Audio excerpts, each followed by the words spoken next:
بسم اللہ الرحمن الرحیم۔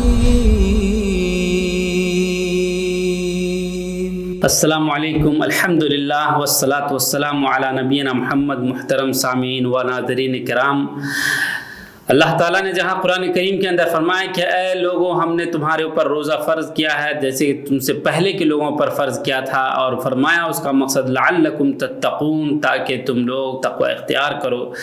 آج میں آپ کو اس درس میں یہ بتلانے جا رہا ہوں کہ کن چیزوں کی وجہ سے روزہ ٹوٹ جاتا ہے۔ میں نے اس آیت کریمہ کے ایک مختصر جھلکی بتلانے کا مقصد یہ بتلانا چاہا ہوں کہ روزہ نام ہے میرے بھائیوں اپنے اوپر حرام تو حرام، یہاں تک کہ حلال چیزیں بھی جو ہمارے لیے ہیں ان سے اپنے آپ کو دور کر لینا، اپنے اوپر حلال چیزوں کی بھی قیود اور قید و بند کی زنجیروں میں اپنے آپ کو جکڑ لینا، بئی طور کہ جو چیزیں ہمارے اوپر حلال ہیں انہیں بھی ہم ان کے قریب بھی نہ جائیں۔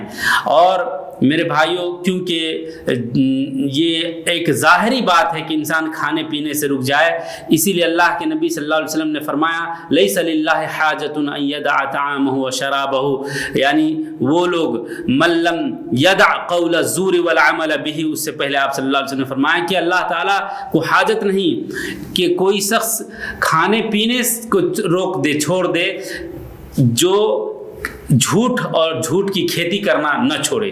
جھوٹ بولنے والے اور روزہ رکھیں اور پھر کیا کہتے ہیں کھانے پینے سے رک جائیں تو اس کا کوئی فائدہ نہیں، اللہ کو اس کی حاجت ہی نہیں ہے۔ اس لیے میرے بھائیوں، سب سے پہلے نفسیاتی اور روحانی طور پر انسان کو اپنے سامنے اللہ رب العالمین کا خوف کرتے ہوئے ان پردوں کو ڈال لینا ہے، ان زنجیروں کے اندر اپنے آپ کو جکڑ لینا ہے جو عام طور پر انسانوں سے ہو جایا کرتا ہے، جیسے چغلخوری ہے، غیبت ہے، جھوٹ بولنا ہے، دوسروں کے درمیان جھگڑے لگانا ہے، حسد وغیرہ ہے۔ یہ سب سے پہلی بات ہے۔ اسی طریقے سے نفس بہت طریقے سے انسان کا کچوکا لگاتا ہے، برائی کی طرف بھاگتا ہے۔ ان تمام چیزوں کو خیال آنے کے وقت استعاذہ کرے اور نفس کے اوپر قدغن لگائے اور اس کو چوٹ لگائے کہ نہیں، ہم اللہ رب العالمین کے طاعت اور فرما برداری میں اپنی زندگی کو گزاریں گے، یعنی اپنے آپ کو پرہیزگار بنا لینا۔ لعلکم تتقون، یعنی تم تقوی اختیار کرنے کا مطلب ہی یہی ہے کہ اللہ رب العالمین کو اور اللہ کے رسول کو جو چیزیں پسند نہیں ہیں اسے بالکل طور پر رک جانا۔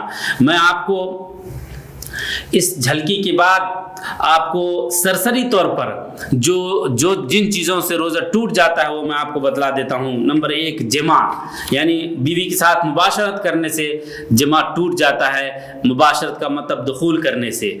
اور اگر آدمی آپس میں سو گیا، بیٹھ گیا، بدن میں بدن سٹ گیا، بوسہ بھی لے لیا تو روزہ نہیں ٹوٹتا ہے، اس شرط کے ساتھ کہ اگر آپ کو اپنے نفس پر کنٹرول اور قابو ہے۔ اسی طریقے سے جان بوجھ کر قے کرنے سے میرے بھائیو روزہ ٹوٹ جاتا ہے۔ اس کا مطلب ہوا کہ اگر کسی کو قے آیا یوں ہی اور اس نے کوئی چیز اندر نہیں ڈالی، جتنی چیزیں تھی فارغ کر دیا، کوئی چیز نگلا نہیں، تو اس کا روزہ صحیح ہو جائے گا۔ اور عورتوں کو جو حیض آتا ہے اس کی وجہ سے روزہ نہیں ہوتا، جیسے وہ روزہ رکھی تھی اور حیض آ گیا تو اس دن کا روزہ اس کا نہیں ہوگا۔ اور جو پہلے سے حائض ہے اس کو روزہ نہیں رکھنا یہاں تک کہ وہ پاک ہو جائے، اور اس کے بدلے وہ دوسرے دنوں میں قضا کرے گی۔